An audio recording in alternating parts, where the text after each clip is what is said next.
Hello guys, and we're here today with another very awesome deck profile. We have here some Ultimaya Tzolkin deck profile because this card did just get reprinted in the Dimension of Chaos and the Core Special Edition, so that's pretty cool. And also, hopefully guys stay tuned for the duels with this deck tomorrow. Yes, there will be duels with this deck on Friday.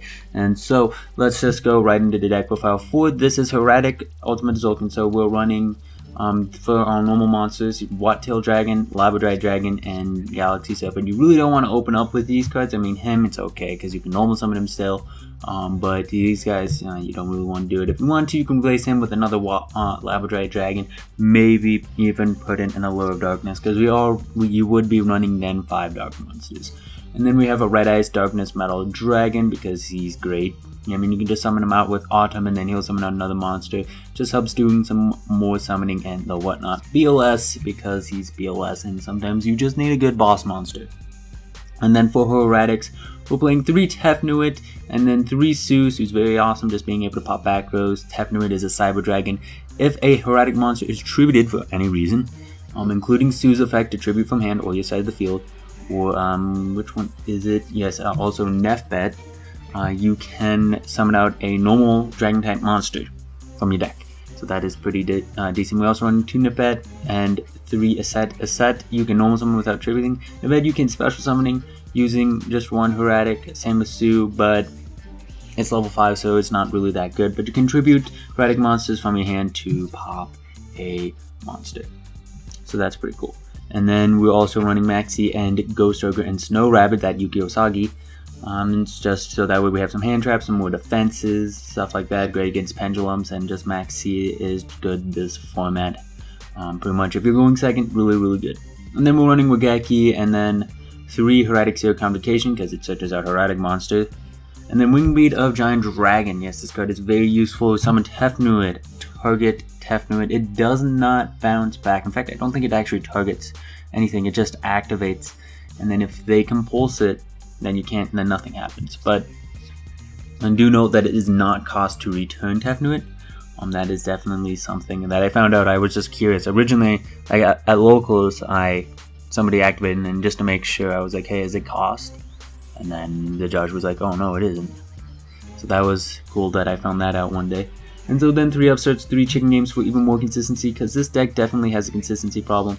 And then 4 traps, we're running these traps, Warning, Vanities, and Bottomless, and 2 Dust Tornadoes, so that way we can activate Tzolkin during our opponent's turn. And then this is another interesting card that I did not mention. It is Tongue Twister. This card is a level 6 monster, so it just requires 1 tribute, which is great for Tefnuit, because I mean, she'll still get her effect to summon out a monster. But if it's sent to the graveyard, you can draw 2 cards. And in order to summon out Ultimaya Tzolkin and you get out this guy, then yeah, you can go for Ultimaya Tzolkin and draw 2 cards. So that's a very good combo, very easy combo to pull off. And if you really need to, you could put a lure in and it will get rid of him. And that is it for the main deck. Pretty much you're just trying to make Ultimaya Tzolkin as quickly as possible, just so that way your opponent, so that way you can get out a really good monster. And there's a lot of monsters that Ultimaya Tzolkin can summon. So let's look at Ultimaya Tzolkin. Always treat it as 12.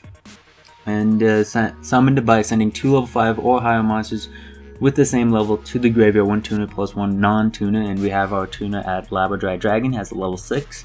Cannot be spell summoned by other ways. Once per turn, when a spell or trap card is set on your side of the field, you can spell summon a Power Tool Synchro monster, which does open up combos with refusion and Nodin, so you can try that route if you want. Or Dragon type Synchro monster that is level 7 or 8 from your extra deck, cannot be targeted for attacks or card effects or control another Synchro monster. So for the monsters that he can summon out Beals, he can summon out Void Ogre, he can summon out Scarlight, he can summon out Ignister Prominence, the Blasting Draco Slayer. You can summon this guy out, which is really good if you're facing pendulums, because then you can just pop a pendulum and return something, so that's very useful when you're playing against those decks. You can summon out Scrap Dragon, you can summon out Stardust, you can summon out Michael, which is also very useful, Clearing, Moonlit, and Black Rose, which is again really good to do during your opponent's turn, because as it says, he cannot be destroyed. Cannot be targeted for attacks or by card. Oh, he can be destroyed by Black Rose. I thought it said he couldn't be destroyed. that explains it. Somebody activated Dark Hole in one of my duels, and I was like, why is Ultimate Tzolkin being destroyed? It shouldn't have been destroyed. But no. So Black Rose will destroy Ultimate Tzolkin, but nonetheless, if you need to blow up the field, you need to blow up the field. And Moonlit is, of course, Moonlit Rose Dragon. And so that is it. We have some rank 7s, pretty much our stun cards, and then our, with the exception of Michael, and then our rank 8s are all offensive with the exception of Stardust Dragon. And so you have Beals just being able to protect himself, not being able to be destroyed, and then Void Ogre being able to negate stuff. He'd be defensive, he's stunned, and then Scarlight is offensive. You have Lasting Draco Sire is offensive. So yeah, just a whole bunch of really good synchro monsters that you can just pop on the field. The only problem is it's kind of difficult to do that. Just to get them out and then be able to set a card.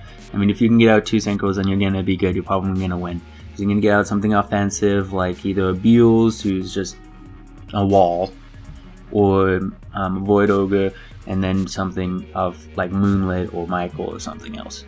And then Gaia Drake, the Thunder Charger, for our rank 6s that we can place on top of these. And for our rank 6s, we have Photon Strike Bounce, being able to negate a monster effect and inflict 1000 damage, and 2 Autumns, who will summon a Dragon type monster from your deck and make its attack 0/0. So it's very useful. You still use him.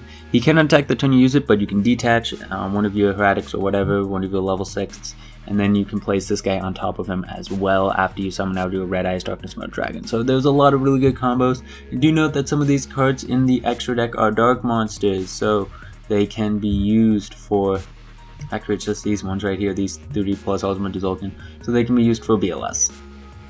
And along with, of course, Twin Twister and Gallic and Labrador Dragon, but you wouldn't want to use Labrador Dragon. You wouldn't want to. Do note that Tongue Twister also banishes himself if you use his effect. And so that is it for the deck. It is definitely a very interesting deck, a very fun deck, and it's questionable how well it will do. I don't think this is going to be really meta. I don't think it's going to break anything. I can't see any real combo where you can abuse Nodin in this deck and be able to summon out powerful monsters and search for that refusion and use Violent Cube over and over again. I don't see any combos like that with this card because of course you would have to make it first, and that can be a little bit difficult. I mean, in order to get off Ultimate Tzolkin's effect, it's a 3 card at least. You need a level 5 or higher tuner, and then a level 5 or higher non-tuner of the same level, and then you need a spell trap card that you can set. That makes it a little bit difficult to actually go about doing, but it's still a very fun deck. It can, I mean, you're able to summon out any of these very easily, so it is what it is. Tell me guys what you think of Ultimate Tzolkin. Tell me what you think of this deck, and tell me what you guys think about anything. I mean, this is supposed to be some sort of deck that can try to stand up to pendulums and Pepe and the whatnot. So if you guys enjoyed this deck file, don't forget to leave a like, comment, and subscribe. See you guys later.